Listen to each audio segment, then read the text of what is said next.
Welcome to the Jumping Bean Magic Collective podcast. I'm Linda Lewis, founder of the collective, here with my co-host, Heather Manwaring. We started this podcast to dive deep into the creative experience. We explore themes related to the creative path and showcase other creators' journeys. If you want to know more about the collective and our mission of connecting creatives with meaningful work, please check out our website and follow us on Instagram. We'd love to connect with you. Hello, welcome. I'm here with my co-host, Heather Manwaring, and our special guest, Kate Quintard.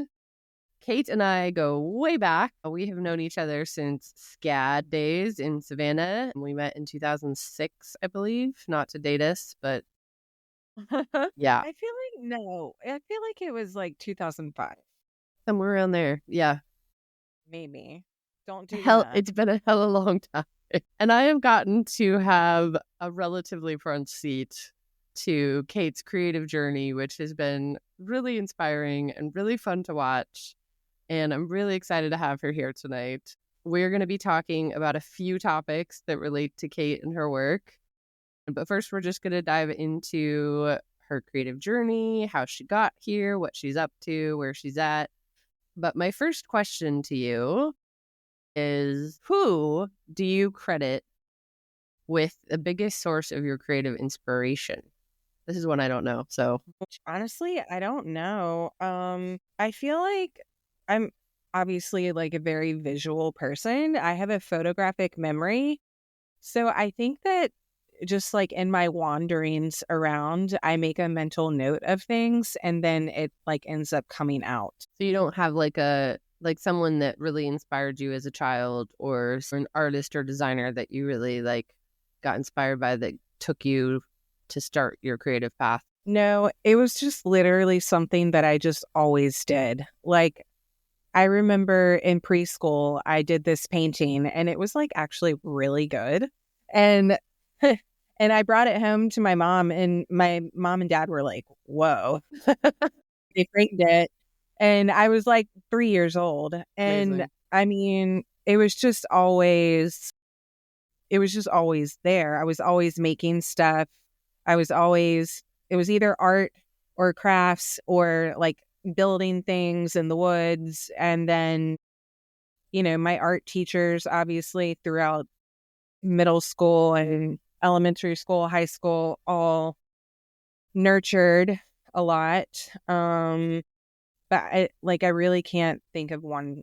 There's not one person. I inspired myself. Yeah. Some of that I didn't know. So that it took us on a good path. You were raised in North Carolina, correct? Mm-hmm. And would you say that North Carolina has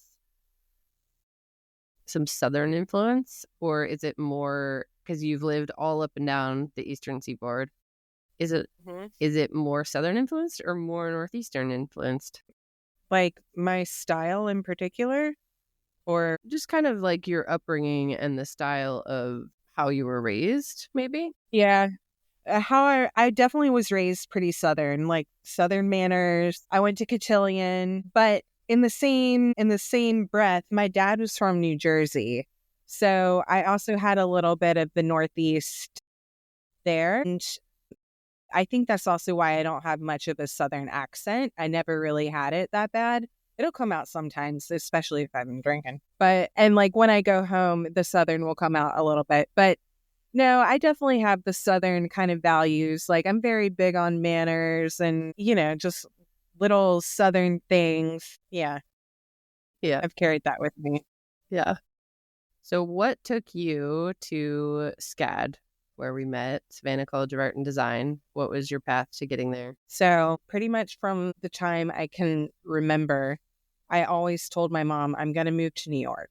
And she's like, you've never been to New York. How do you know you want to move there? I'm like, I just know. I'm going to be in New York and I'm going to be an artist or a famous designer. And when it got time to be looking at colleges, well, I was looking for a prom dress and I could not find a prom dress that I wanted. And so I was like, I'm just going to design my own prom dress and I should be a fashion designer. So that kind of led me to start looking at fashion schools and art schools around. Me and my mom took a trip up to New York and we looked at Pratt, we looked at Parsons, and, I applied to those places and I got accepted. But then she was like, why don't you look at this other school, just in case?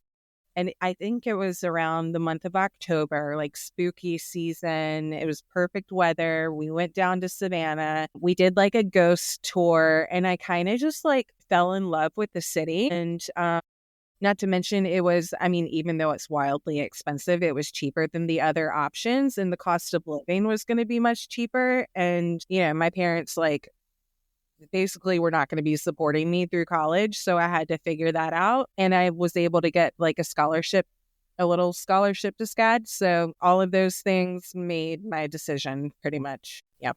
Yeah, they rope you in with that little scholarship. I'm familiar. I know that teeny tiny scholarship that literally I would like wipe my butt with that.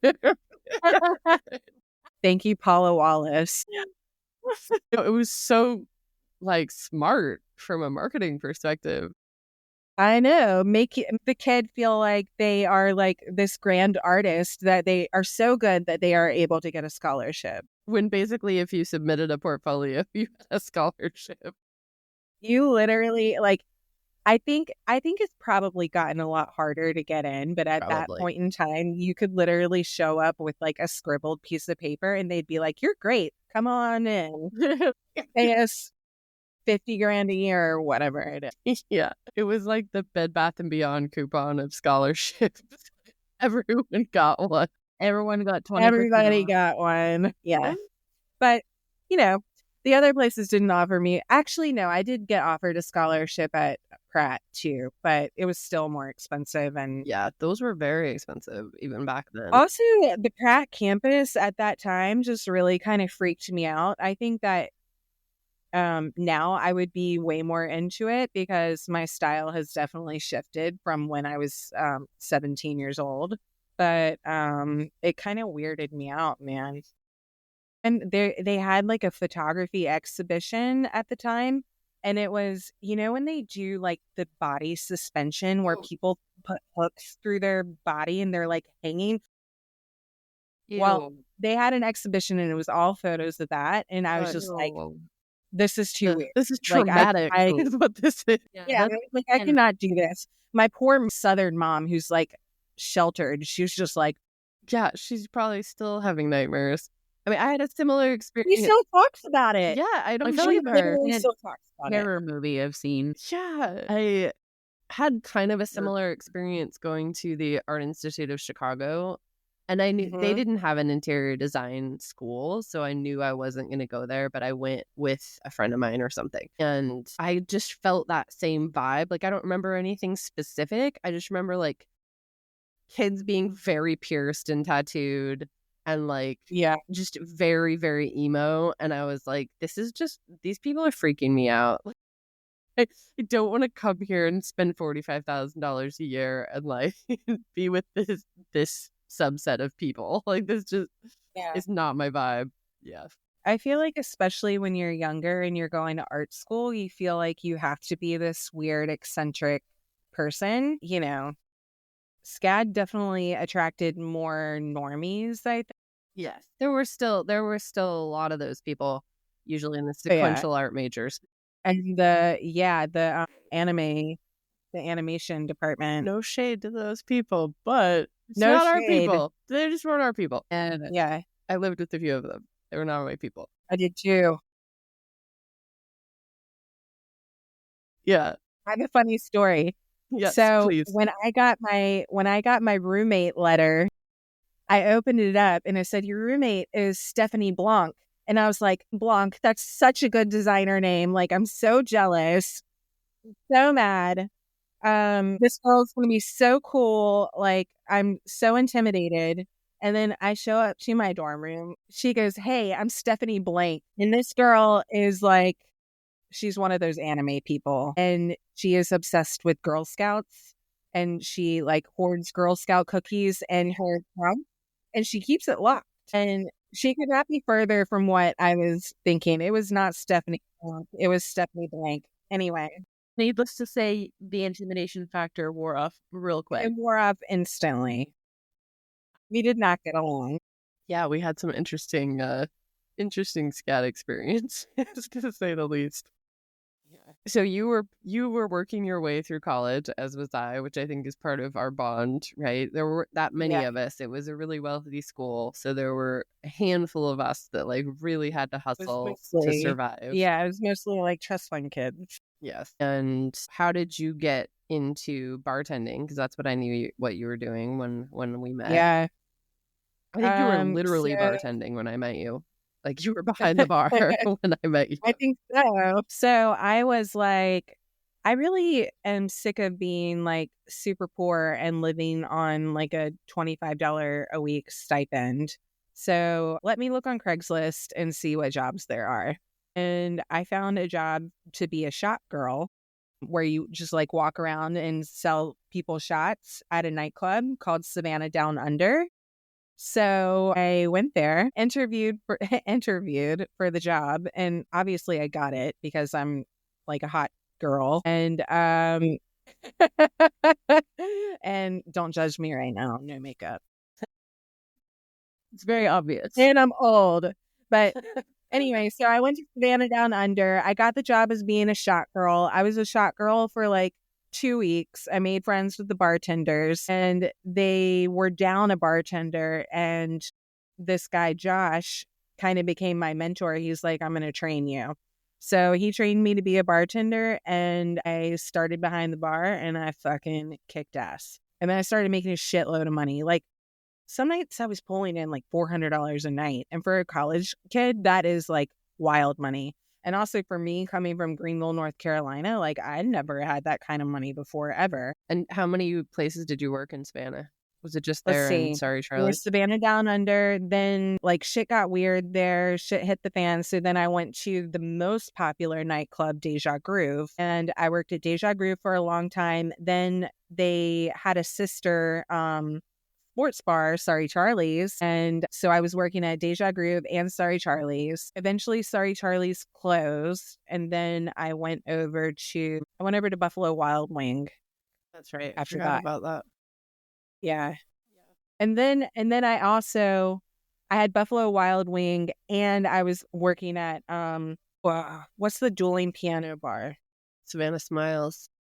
Yeah, Savannah Smiles. I did that a couple nights a week. I don't think I knew that. I just knew you from Sorry Charlie's. I don't remember the other pieces, but yeah, we all. It was kind of wild. I had like at all times, I basically had 2 jobs because I would do like Deja Groove on the weekend and Sorry Charlie's. I got the good Sunday shift, and then I would also work during the week.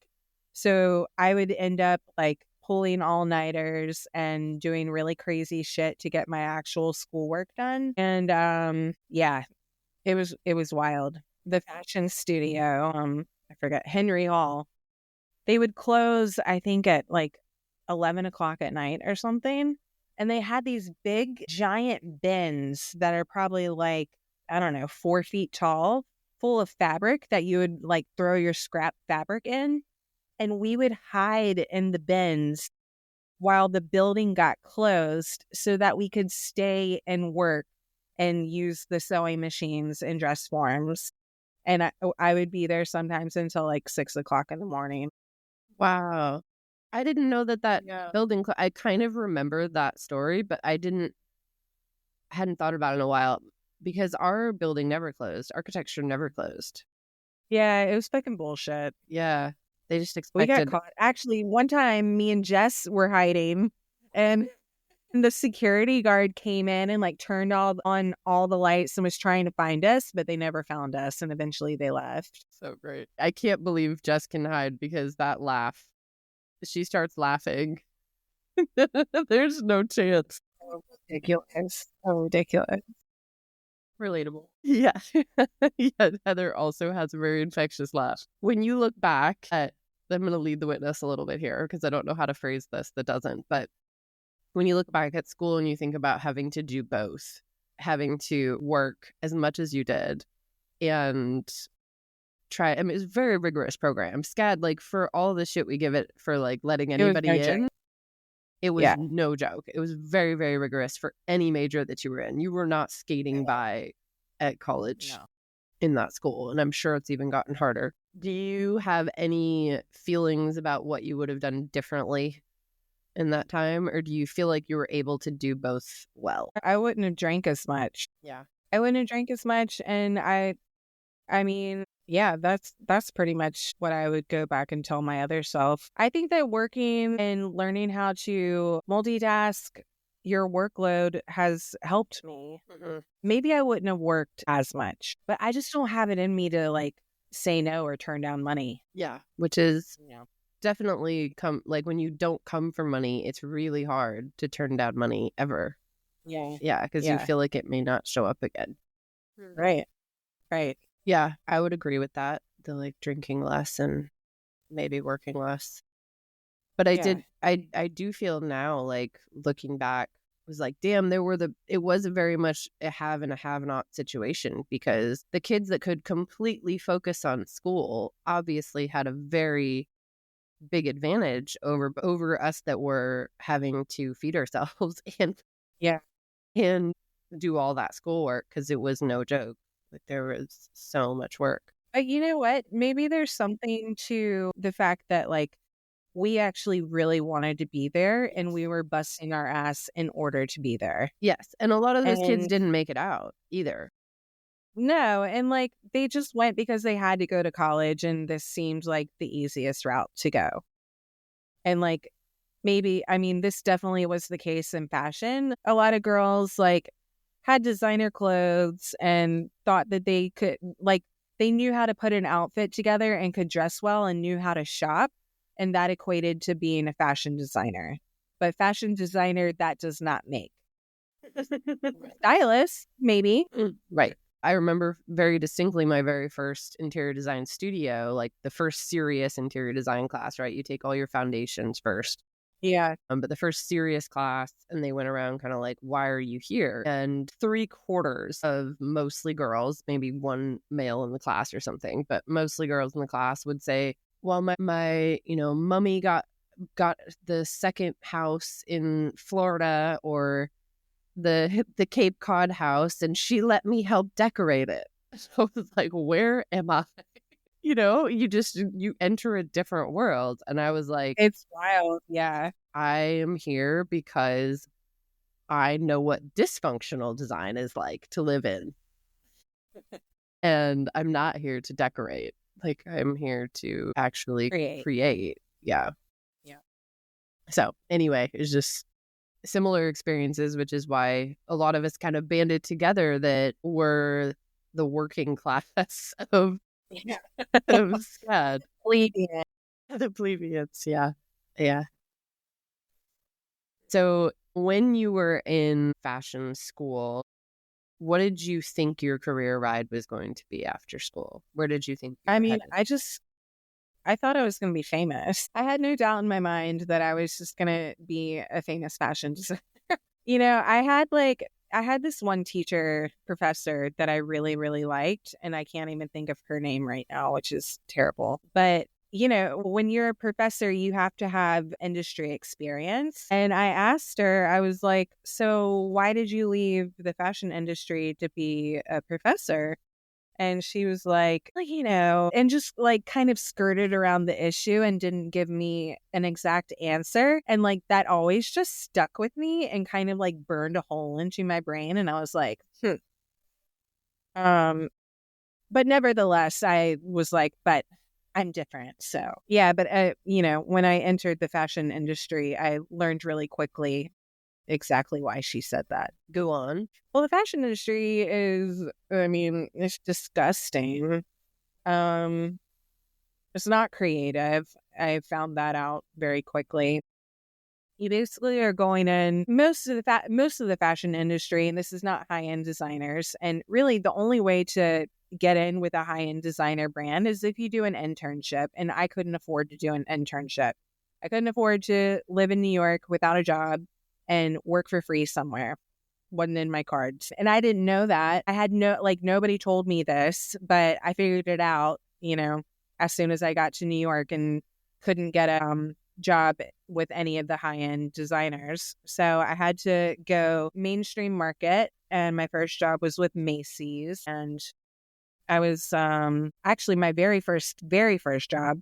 I didn't even get hired as a designer. I got hired as the assistant to the design director, and I was doing like stupid shit like getting her lunch and making like $30,000 a year in New York City. But eventually I got promoted to denim designer. But all it is you get a sample, you basically spec it out, you draw it, you make a tech pack is what they're called, and you send it off to China. Like maybe you'll make some your own little changes or whatever, and you send it off to China to make a sample in whatever fabric, like the cheaper fabric. You're just knocking things off. That's all it is. So I hated that. It was not a creative outlet. And very corporate-y, which I hate. But you stuck with that for a long time. How many design houses did you work with? I think four people. They were all like bigger people. I did a lot of private label, which is basically where different companies like Target or Walmart or, like whoever, Wet Seal, I don't even think they're open anymore. They would basically come to you. They would basically come to you and look at your designs. They would pick one and maybe say like, make a few changes here to this one, and then you manufacture it for us and put our label on it. So I was basically designing for Walmart and people like that. Because you were with Jordache and a couple other, right? Yeah, I was with Jordache for a long time. Yeah. I got to be a little creative with that. Denim design is fun because you can do some fun things with like back pocket design. I got to design embroideries and that kind of fun stuff, but it just was pretty miserable. I hated it. Yeah. Yeah, and that was a long time. Hated it. How many years did you spend in there? 7 years. Wow. Yeah. I was also like, while I was doing that, I had an industrial sewing machine in my tiny ass room and a mannequin dress form. So I was like trying to put different collections together. Like I was working on a sportswear collection at one point in time. I auditioned for Project Runway twice. I got pretty far, and then they ended up not picking me because I was not controversial enough or something. Yeah, I really should have turned up the attitude a little bit. You should have. I'm like, you not controversial enough? That doesn't really fit. Nervous. I was like, edgy. I know, but I was like nervous. I wasn't confident in myself yet. You know what I mean? And I also, to be honest, I don't think that I had a specific design perspective yet. I was still like forming that. So anyway, I had my little creative outlets. I was selling shit on Etsy and, little craft fairs and things like that. Yeah. What got you out of the denim and fashion industry? So funny enough, I always loved interiors, and I was actually like kind of kicking myself for not going into interiors as a major. Like I remember being in 4th grade and like I did not watch normal kid TV. I was watching HGTV. And anyway, I just kept thinking about interiors and selling houses and renting apartments. And one of my really good friends from North Carolina, her sister had moved up to Brooklyn and coincidentally was a real estate agent. She ended up being a real estate agent. That's the job that she got. So we went out and had drinks one night, and I was just kind of like picking her brain about it. And it seemed like a pretty awesome job to me. And I was just like thinking about it in the back of my mind. But like I had a really good setup. I was with Jordache at the time. No, not Jordache. I was with another company at the time. And, I have full benefits and I'm finally making like decent money. And I just like had a stable job, you know what I mean? So why would I give that up for a 1099 employee job and lose my healthcare and all that? But then I got laid off. So when I got laid off, I was like, fuck it. If now was ever a time, like if I had the opportunity to do it, I'm going to do it now. Yeah. So got my real estate license in 1 month, and I joined a brokerage. My first week there, I went to the top agent and I said, listen, I will give you 5% of my first 5 deals if you just let me shadow you and you teach me some things. So we did that, and that was the best thing that I ever could have done. And it turned out that I was really good at being a real estate agent. Like, I don't know, maybe I'm just good at sales, or maybe it's because I love the design of the apartments and that just helps me sell things. Or maybe I have a good eye. So like when somebody is describing what they want, like it just clicks with me, my photographic memory. I don't know what it is, but I'm really good. And yeah, that's what happened. And I never wanted to go back to fashion again. Yeah, it's funny. I don't remember the transition because it was so quick. It was I remember so quick. you getting laid off, and then the next Yeah. thing I knew, you were like top agent at your real estate firm, and I was kind of like, It didn't take long. What happened? Really, like within a year, I was the top agent at the firm. Yeah, making Money. Yeah, 3x fashion, like easily. Yeah. Way more money than I ever thought that I would make. Yeah. So because you're the 2 other chapters, well, there's really like 3 or 4 other chapters, but 2 other main chapters that I want to talk about a little bit is a nail salon. So Kate owns 1 branch or 2? Is there one? One Branch of a nail salon that you've run for 10 years, 12 years now? Yeah, it'll be 10 years in October. How did that come about? What was the step 0 to step 1 of starting a nail salon? So I lived in Bushwick, and there were no good nail salons in Bushwick. And Bushwick was very much, being gentrified. There was cool things happening, but definitely no beauty services or anything like that. There's just like cool bars and cool coffee shops and things like that. So I was always going over to Williamsburg like once every 2 weeks to get my nails done. I was really big into like acrylics and like the fun nail art at that time. And I just started thinking, like, from a real estate perspective, I was like, someone really should open a nail salon in Bushwick. It would be a really good opportunity. There's definitely a need here. And so I started reaching out to different salons in Williamsburg and being like, hey, I have a commercial space over here. You should open up in Bushwick, like blah, blah, blah. And because I just wanted to do a real estate transaction, and everybody blew me off. So I was like, you know what? Like this, I really feel strongly about this. I'm going to figure out how to do it. So I bought a book on how to open a nail salon, and I bought downloaded like something on how to write a business plan. So I read the book, and then I basically did my research for a year and worked on my business plan. I went around to like every nail salon possible in Brooklyn and took notes of what I liked and what I didn't like, and just came up with my plan. And within a year, I had saved up enough money to do it. And I found a commercial space and I executed. What was the execution like? I mean, I kind of had everything like planned out. It was a little stressful, but not really. The most stressful thing was like, I saved up all this money and I'm nervous about investing it into this. Is this a good idea? But like thankfully I am a designer, so I was able to design the space myself. I did a lot of the interior work myself. I'm like very handy and crafty. I was able to save there. And, I was able to do all the graphics. I was able to make the menu. I was able to design my logo. I was able to do like all of the shit. So I'm also a little bit of a control freak. So it's nice that I can do all of these things. But yeah, I had a friend, his dad was a contractor. So he came in and basically we got the build out done within a month. And then the hardest thing, honestly, was finding employees. How did you go about that? That's always the hardest thing in a business, the employees. Finding them, managing them. Yes.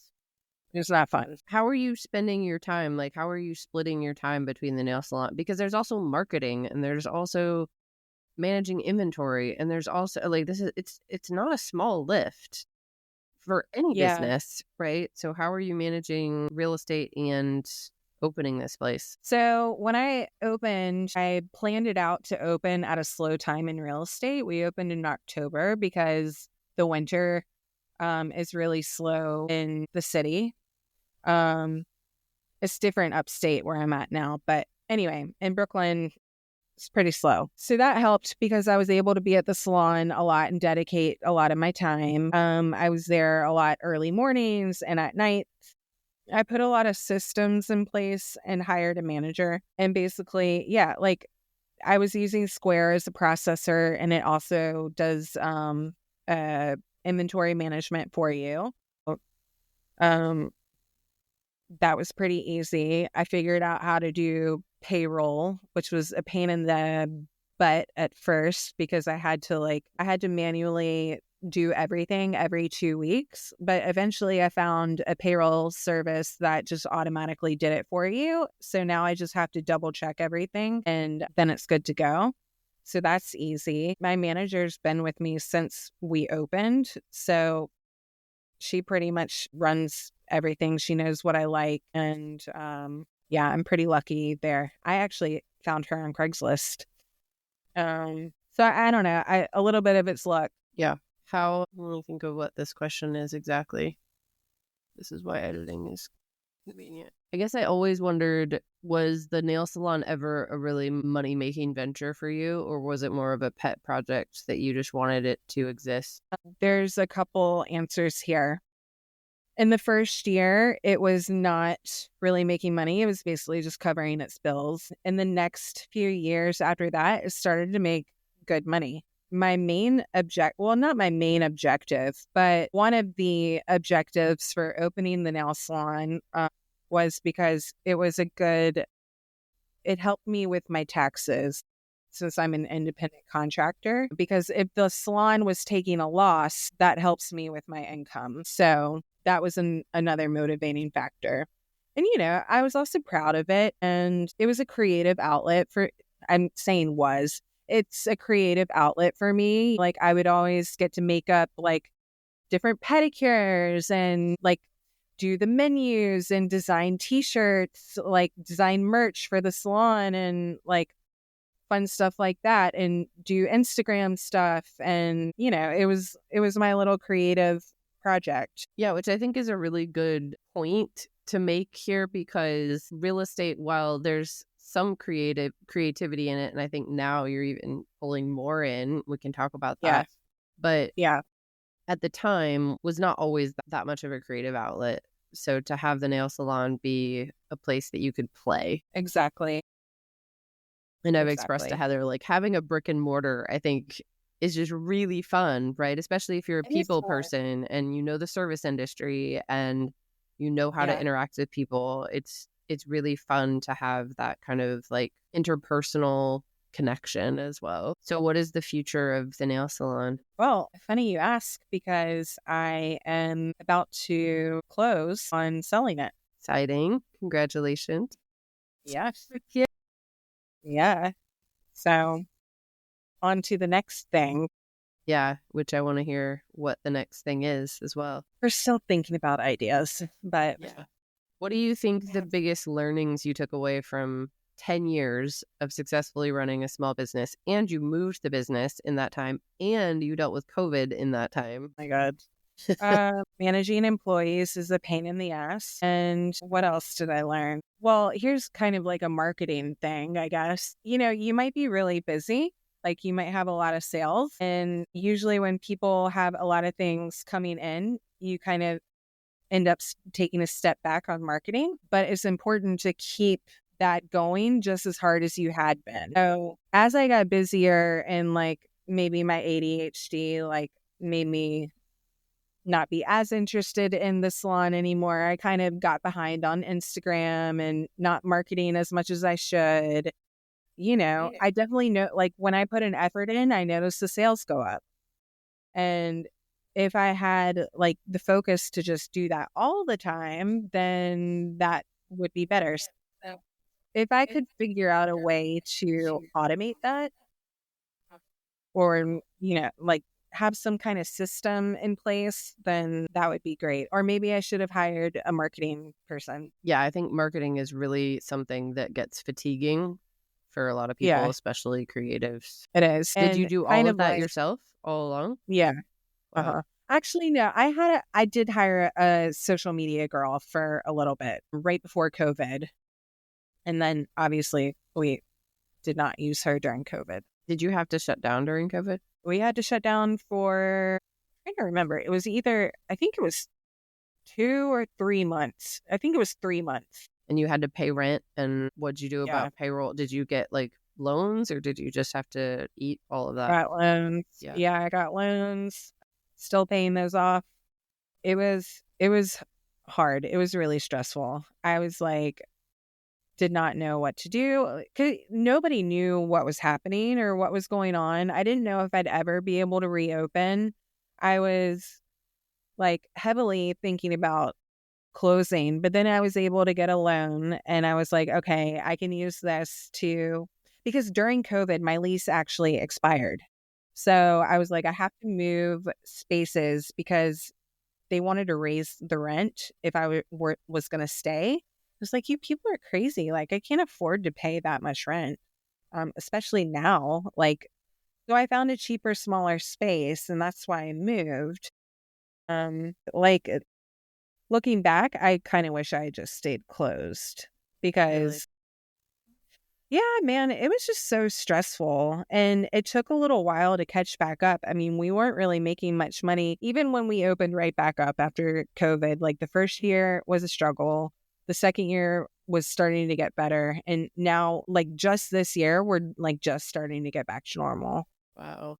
In terms of like number of sales. And your manager stuck with you the whole time. And yeah. And not to mention our customers, our client base completely changed because everybody moved. Right. The loyal following we had built up for so long, Just like, gone. vanished. Wow. I had a mailing list of like 25,000 people or something crazy. And like half of those people, more than half, were gone. I think my mailing list now is like maybe 5,000. Wow. That's crazy. Yeah. Yeah. Never recover. Something I'm really appreciating about you, Kate, is like how these spontaneous desires just completely, like, you just went all the way with, like, I just wanted to design my own prom dress, and then all of a sudden, like, had this 10-year thing, and then, I want a nail salon in Bushwick, and then 10-year committed thing. to That is another literally 10-year what I thing. do. I never thought about it like that, but yeah, I guess so. I have ADHD. No, but I'm really appreciating it because, when Linda was talking about how rare it is, it didn't quite land until listening to this whole thing, where I was like, oh yeah, like, I don't know anyone who's really done what you've done on whims, on like, this would be cool to have here, or like, I'm just gonna fucking do this myself. So I really have a lot of respect for what you've done and why you've done it, and really have come to like fully see yourself as this like badass, hot, capable, figure it out like woman. And it's really refreshing, honestly, to be around like how you just know yourself, and you're like, yeah, I'm hot, and like da da da. I just like, it's actually really fucking awesome. Well, thank Yeah. you. Yeah. Now I'm embarrassed. This is why I wanted to have you on, because it is rare to be able to pull the thread all the way through and commit to it for so long, right? And even if, and I think I'm going to make a parallel here. People think that if a marriage doesn't last longer than X number of years, it's failed, right? Or if it doesn't last till death, it's failed. And people think that way about careers and about committing to one facet of creativity, and it's just not true. Like, you were able to take the thing all the way through to the place where you're like, and I'm ready for the next, and I'm ready to not be poor anymore and like not do a 9 to 5 and take control of my own path but still have creative outlets and still find ways to be creative in a not necessarily traditionally creative role, right? So that brings us to your 2 other big chapters, which are, and maybe there's more that I don't even know because we're in touch, but we're not in super close touch all the time. But the 2 that I really know, and one that I think is really fun to talk about, is your fitness journey and fitness modeling and fitness competition, and talk a little bit about that. Talk about how you got into that and where you're still on that path and where you're headed with it. So I remember in college, I wanted to do a fitness competition. I was dating Rob. And he was like cheating on me, and I was like so depressed, and I was like, I'm gonna get super fit and super hot. And so I started working out like a crazy person. And then I was like, I'm gonna do a fitness bodybuilding competition. Back then, like there was no internet. Well, there was internet. There was no Instagram. It was hard to get any info about bodybuilding. That's how old we are, Linda. There was no internet. We showed up to class in a buggy.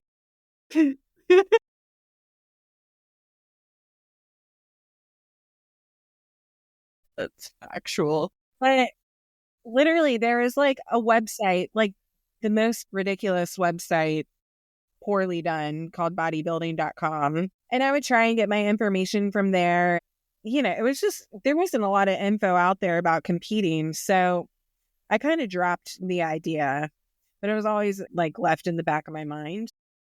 And then I kind of fell off with working out because I decided to drink and party and eat all of the foods. And, you know, like typical New York experience, like you got to go to the restaurants and stuff. So I don't regret that entirely. Yeah. I mean, I was still working out, and like I've been an athlete my whole life. So, you know, I've always had muscle.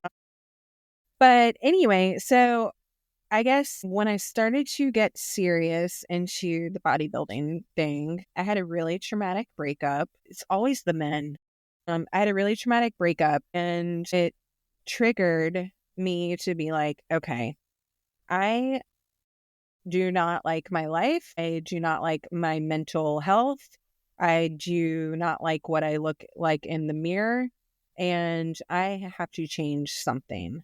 So I am going to stop drinking, and I am going to work out seriously.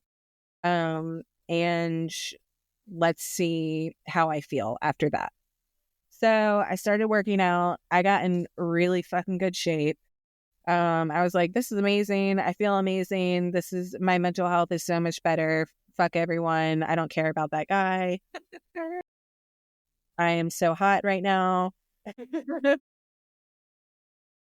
And then I was like, you know, I just started thinking back about the competition thing. So then I started following, well, I had already been following all these fitness people on Instagram, and a lot of them were competitors. And so I started like cultivating my Instagram feed to be like very fitness focused and very competitor focused. And eventually I was like, okay, I think I have the balls to actually do a competition now. So I'm going to find a coach. And this was right before COVID. So I hired a coach, and we started prepping for a competition. And then COVID happened and ruined my life. But I was still I was like, great. Okay, now that I can't work or do anything, I'm just going to fucking work out every day, and I'm going to continue to do this. But there weren't any competitions in the near future because nobody knew what the fuck was going on. So then the next year, I hired another coach, and I was like, okay, I'm going to do a competition. This year, I want to do it like within the next couple months. So we did that, and I won. And of course, and I actually won my pro card at that show. So I was a professional bodybuilder at that point, and I was just addicted after that. So I've just continued. And then I guess this year, so I decided to switch, what do you call it? Not divisions. I was with the WBFF, and now I'm switching over to the NPC, which I know this means nothing to you. But basically the NPC is like more respected. It's a lot harder to get your pro card in it. It's more official bodybuilding. It's like the cream of the crop. So this year, my goal is I took the entire year off last year to build some more muscle because I had to build my glutes up a little bit more. So we are about to start a prep maybe today. I just checked in with my coach this morning. I'm waiting for him to email me back. But if he says it's a go, then prep starts today. And that basically means that I will be on a very regimented diet, workout, sleep, all of the things to prep for a competition, which will probably happen in 3 to 4, maybe 5 months. Wow, that's a long time to be that regimented. Yeah. What about the competitions do you enjoy? What is it that keeps you coming back for more? Well, it's kind of like the competition is like the icing on the cake, right? Like you work out all the time I work out all the time and I work really hard for my body to look a certain way. And it's a lot of dedication. I give up a lot of things. And it's nice to be able to show off your work because it really is kind of like another form of art. Like I'm literally sculpting my body to look a certain way. There are certain exercises that I do to build up different parts of my body to have a certain shape and look to it and be like in proportion. So like my quads are large and in charge and they're very but the way to overdo that is to build up my glutes even more. So like if my quads were smaller, then my glutes might have been fine because they are pretty big and they're dense. But because my quads are large, I have to build up my glutes even bigger. So then it gives the illusion of being proportionate. Anyway, forget where I was going with that. That it's an art as well as a athletic pursuit. Yeah. Oh, but why I like competing? Oh, yeah. So you work really hard for something and it's nice to be able to show it off. It's like, this is your grand finale. This is the final presentation. This is like, literally building your ass for. Yeah. This is what I've been building my ass for.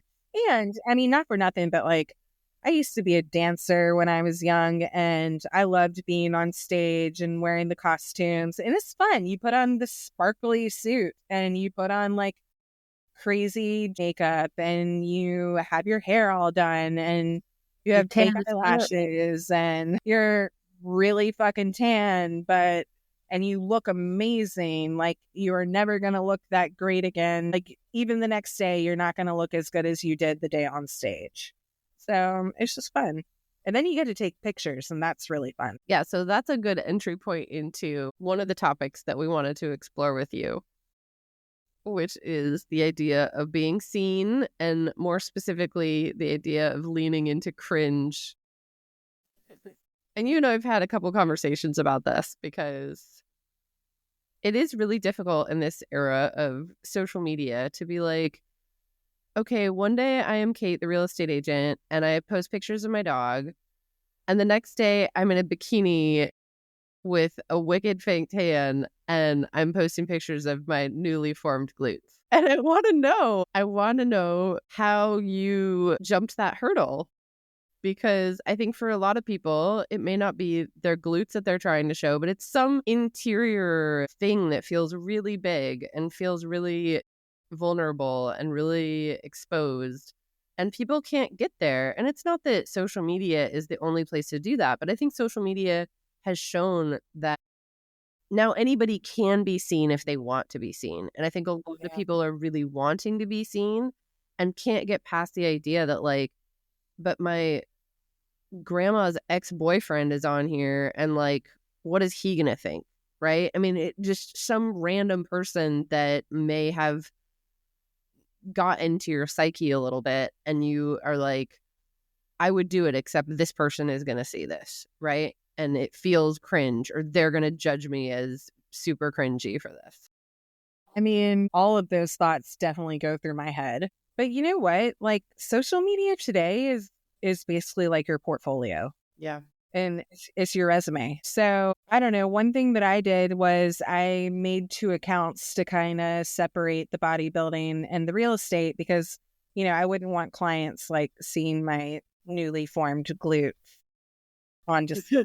But I didn't have that for a while. That's kind of a new thing. And I'm really enjoying my new real estate account. But my bodybuilding account, it definitely goes through my mind before I post. And it's kind of like, I just have to, well, more so I'm used to it now. But like when I first started, like I just kind of had to have like an out of body experience. I was going to say, did you disassociate? I disassociated. Yes, disassociated and just like pretended that I was really cool and just posted it. Sometimes you just gotta suck it up. And if you get like 2 likes, it doesn't matter because nobody's going to pay attention. Like nobody pays attention to you as much as you pay attention to yourself. Has it gotten any easier? It's definitely gotten easier from when I first started. The only thing that's weird now is I guess my bodybuilding profile is connected to my Facebook. So like people from back home will follow me. And like one of my good friends growing up, her mom started following me. And she's like, you're like, hi, Kathy.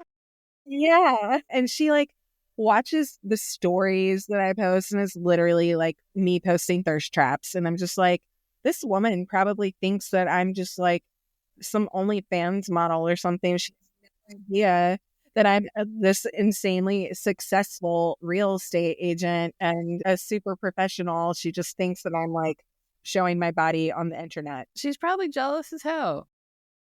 She is jealous for sure. She wishes she could be this hot. Yeah. But yeah, I think it's important for people to, I mean, unfortunately, whether they want to or not, you have to put yourself out on social media because it really is your resume and your portfolio now.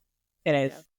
Yeah. Did you feel like you had cringe moments when you were marketing all your various things? Yeah, definitely. When I had a brief stint during COVID where I decided to go to Miami and reinvent myself. That didn't last very long. It only lasted a year. But I was trying to do fitness programs and coaching and online coaching and nutrition. And I worked with a few clients. But when I started doing material for that and posting it on social media, I got major imposter syndrome. And so that was like super cringe for me. But I was like, the only way that I'm going to get clients is if I do this. So I just had to make myself do it. And you did get clients from it. I did it. Yeah. I did. Yeah. Has cringe ever stopped you from pursuing something or marketing something or...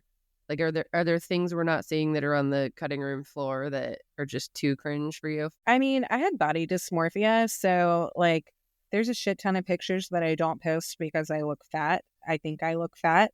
But in terms of being cringe, like, I don't think so. I kind of am just down to be embarrassed. And have you gotten any of this is what really I think people want to know is like, I told Heather the other day, do you remember Happy Gilmore where the mom is always saying like, they're all going to laugh at you?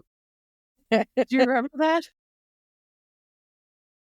And I don't remember anything else about that movie, but that line stuck with me. And I get that a lot, right? Like we're talking about, rebranding this business and we're talking about all kinds of other things and ideas that we want to put out. And that voice will come up a lot of like, they're all going to laugh at you. And that's what people's biggest fear is that you're going to be accused of being an exhibitionist. You're going to be accused of being cringe. You're going to be outcast in some way. What is your actual experience of that? I haven't really gotten any of that. I mean, I'm sure people have talked about me behind my back, but you know what? They're talking about me. Yeah. So, like, drop the mic. That's what you're trying to do with marketing. No press is bad press, right? Yeah, I strive for that level of confidence because I really have cared so much. And I think a lot of that comes from, the particular trauma I experienced. But like, there's something about that like, I feel ready for. Yeah. To a certain degree, because I think in my journey, I've realized how much that has actually cost me. Yeah. to People want to be supportive, you know? I think it's in our nature to want to be supportive. And I think also kind of like the trend, maybe trend is the wrong word, but you know, there's this whole vibe of inclusive and, you know, building up women and that kind of thing. I don't know. And a lot of things are way more acceptable now than they used to be. So I And think you can that find also your helps. tribe. Like, I remember, I don't know if it was when I first started following your bodybuilding account or whatever, but I was like, damn, girl, like, I don't know how many followers you have, but I just remember it being like, wow, like she immediately found the people who Yeah. are looking for this, right? And whether Okay. it's just a bunch of dudes salivating, I don't know. But that's still like, you know, part of the marketing thing, right?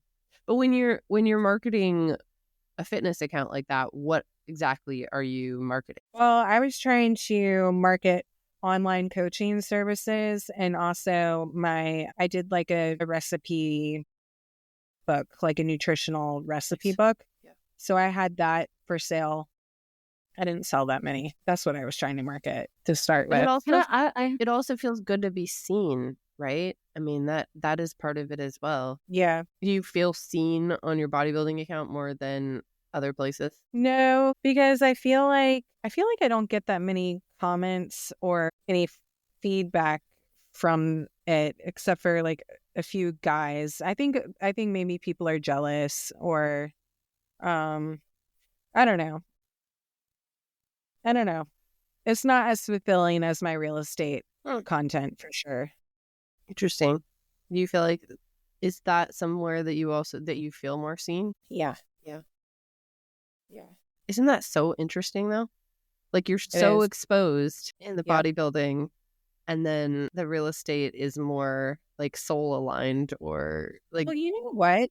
Now that I think about it, in the bodybuilding Instagram, I was definitely less open with my personality. And I don't know. I feel like with the real estate, definitely more like myself through and through. Like I show more of myself in my life, I think. but so many people think, oh, if I had a perfect body and, you know, felt super hot, then I would feel seen, right? Yeah. I would Yeah. feel like people accepted me, and I would feel seen if I had the external. Yep. But even if you have that, You don't. It can actually be a little alienating sometimes because people are like, are you going to eat?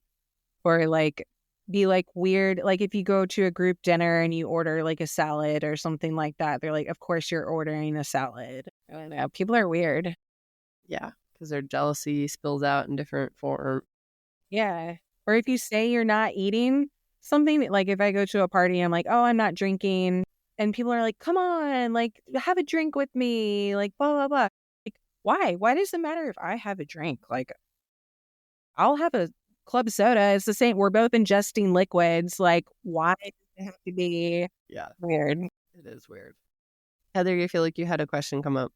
Yeah. Yeah. Well, I mean, I have a curiosity around what drives you, because like that thing in you that you were talking about when you first got into real estate, where you went to the top guy and you were like, just like, I'll give you this thing just to let me shadow you. Like, that's foreign to me, you know, like there's just kind of that, like, I don't want to step on anyone's toes and like, I'm scared of it. And you just fucking did it. And I like want to hear more about like what really does drive you in all of these various things that you've done. What's your drive? I think I'm really competitive. You know what it is? No, I've actually thought about this a lot. Growing up, my dad was not around a lot because he owned a restaurant and he was always busy. My mom worked and she was kind of always working. She was not also like the most nurturing. Like, I don't ever remember going to do things with her. Like, I mean, I remember doing things with her, but like, I don't remember, like, I don't know, like, she wouldn't hug me or like, I don't know. It was just like, there's definitely like a little bit of an emotional detachment there. And I was just left to my own devices a lot. Like, go play outside, go like do your shit in your room. Like, I was always doing shit alone. And I was always like trying to be really great at stuff, I think, to get a reaction from my parents. So I think it's a deep-rooted need to be seen. Thank you. So honest. Kate is always honest. I am. I can't I help love it. it. It's so amazing.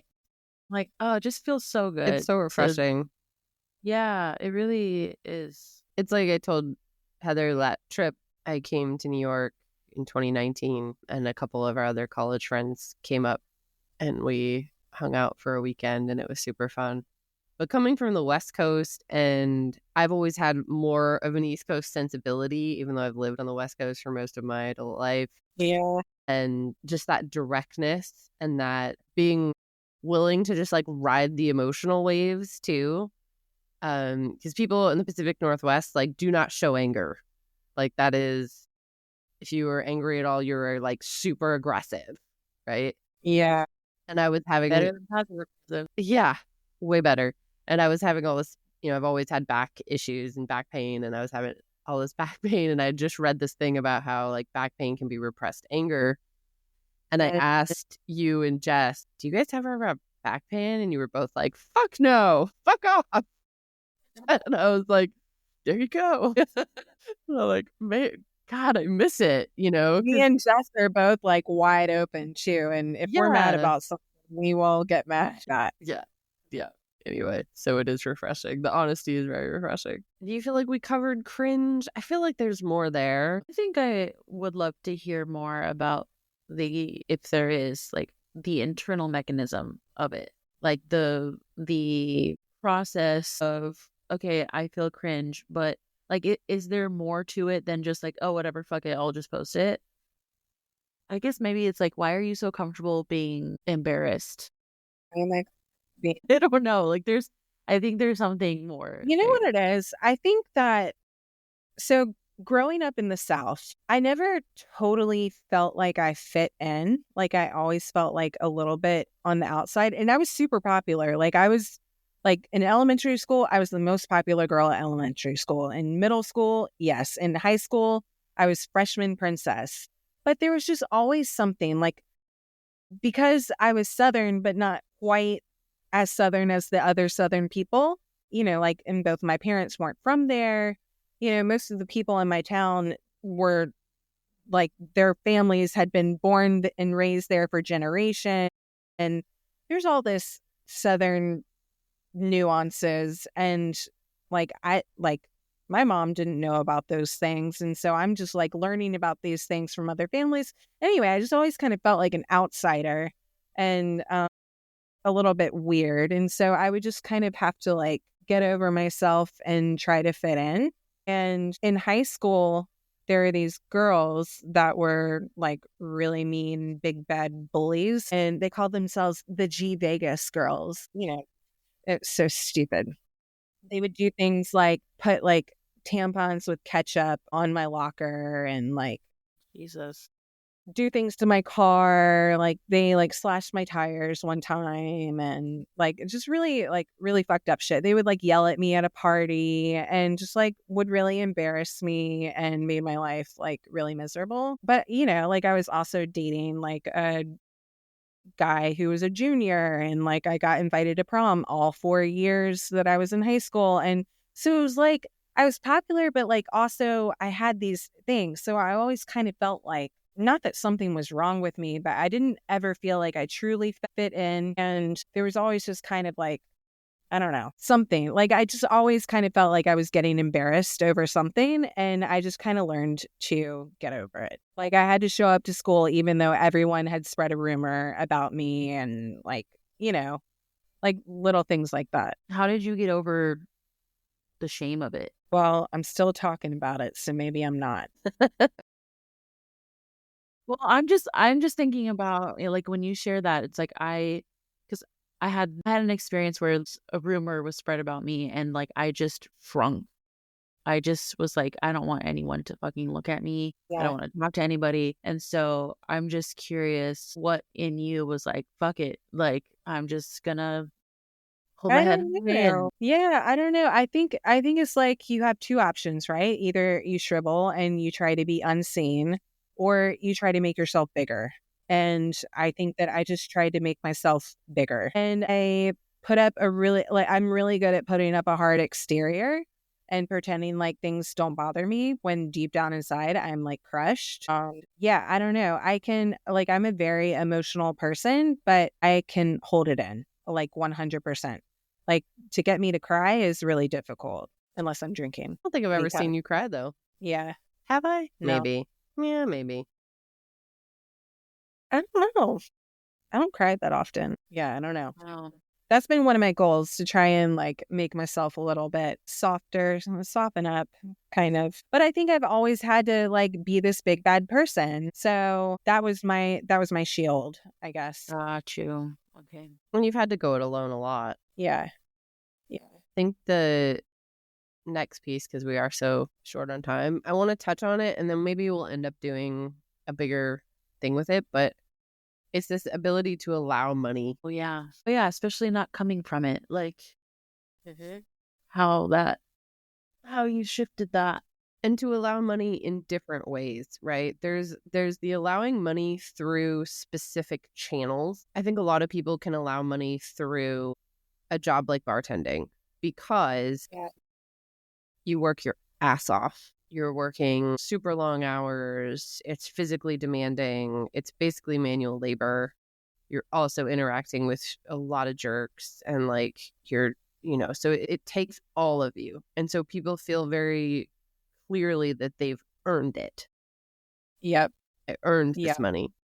But it's much harder to allow money that is easier. Yeah. Which is a weird thing, right? But even your denim days, that's really hard work. And the money you were making, if I'm remembering correctly, was like sub 6 figures after 7 years of working in New York City, which 6 figures doesn't even get you very far in New York City, even 10 years ago.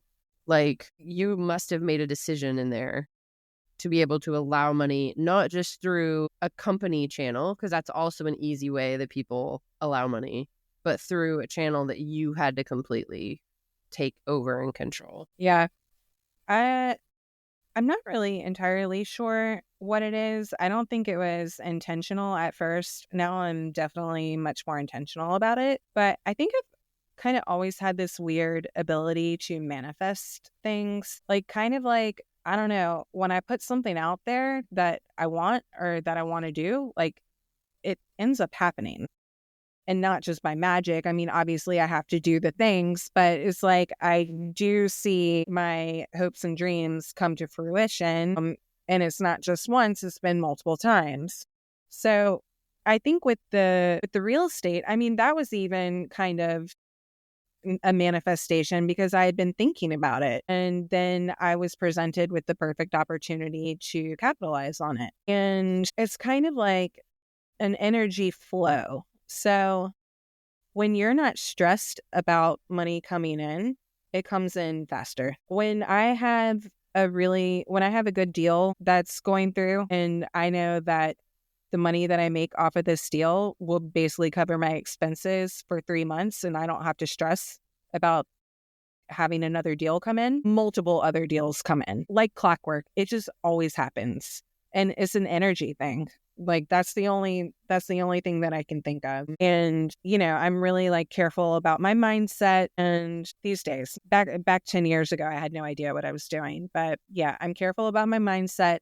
I'm careful about what I'm reading. I'm careful about what I even talk about with my friends. Okay, here's an example. When I was in Brooklyn, I was making like way more money than any of my friends. Like all of my friends are poor, and that's fine because I'm not judging them for that. But it just over time became apparent that I felt like people were using me because I was making a lot of money.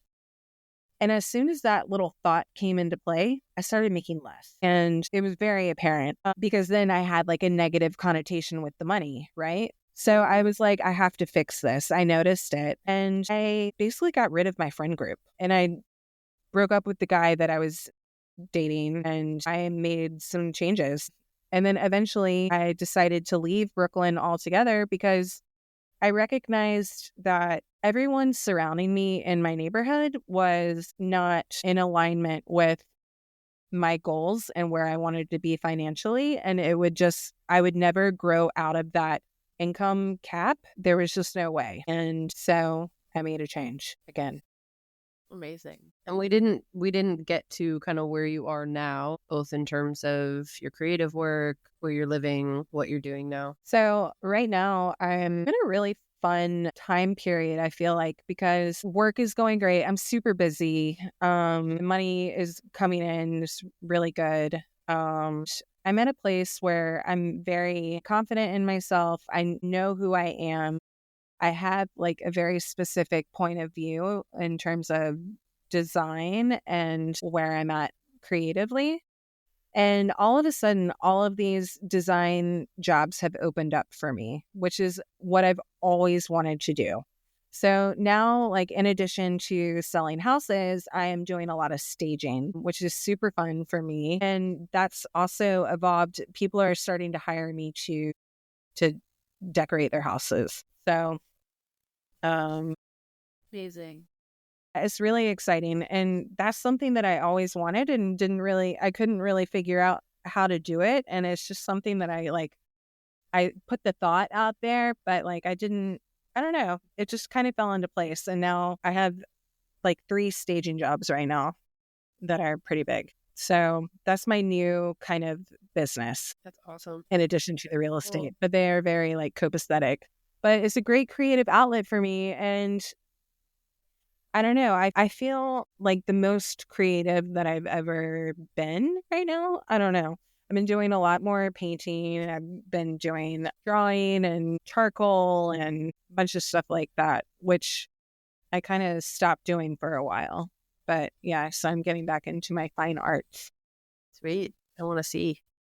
Something you said about the allowing money thing is really hitting me right now, because which is the less you stress about it, the more it comes in. And I like feel like I'm like right at the point where I'm ready to like fully receive that, because I'm in this kind of limbo period of I need to start making more, and like my life circumstances are kind of like requiring more of me, and more resources. Like it's just more across the board in kind of a short period of time, where I'm like, oh, okay, I'm in like the pressure cooker of kind of an up level. And so, but I've also simultaneously had less stress about money than ever. Yeah.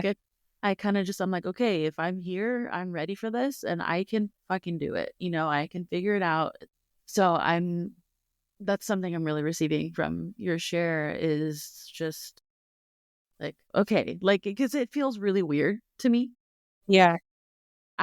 Since age 4 to like 3 months ago, I have just worried about money my whole life. Like that's just been like the underlying emotion towards money all the time. And now that it's not here, it's kind of like, where is it? Like it's kind of this strange I know. It's really experience. hard. Maybe I should be worried. And anyway, so it just feels like really affirming to just be like, okay, then no, I'm not supposed to worry about it. Yeah. No, Like do don't the worry things about and it. take action, but don't You just worry. have to keep your head down and just continue to do the steps, because as long as you're doing the steps, then something's going to come. Yeah. So yeah, I just wanted to acknowledge that, because that felt like a really big one for me, but I feel like an important one for listeners, because there's a lot of fear around There money, is. you know, and so I love that, because I like the way you were talking about how you have to really pay attention to how you start, like what you put towards money. And like the minute you put something negative towards what you were making, like you made less. Like I think that's I really like that, because I don't think most of us are really conscious of how that really does impact our income and how open we are or not Yep. to it. Yep. So I really loved hearing that. No, but I'm so glad you brought that in, because I think that really does tie in kind of your whole medicine, the medicine of your life, because I just like, not only do you have like a very grounded, practical, I'm going to go for it, like very, but then you also have the money piece and the creative piece. Like, I just think you just have so much to give. So I'm really glad that we touched on that before ending today. One thing that just came up when you were giving a little bit of that recap is that, Kate, I remember when you basically switched timelines. Like, I think that's one of your abilities is that you reach like a crossroads and you're like, nope, I'm jumping tracks. Really? And that's basically what I remember. And when I had a little bit of whiplash of like, wait, you just got laid off from that job and now you're top agent in real estate, like this, like how, right? But when you do decide and when you do have that kind of conviction and that confidence and you're willing to do the heavy lifting of shadowing the top agent or whatever that equivalent is in whatever field, like you can jump timelines, but you do have to leave people behind and you do have to be willing to be seen as an embarrassment in some way. Yeah. You have to be willing to make people jealous.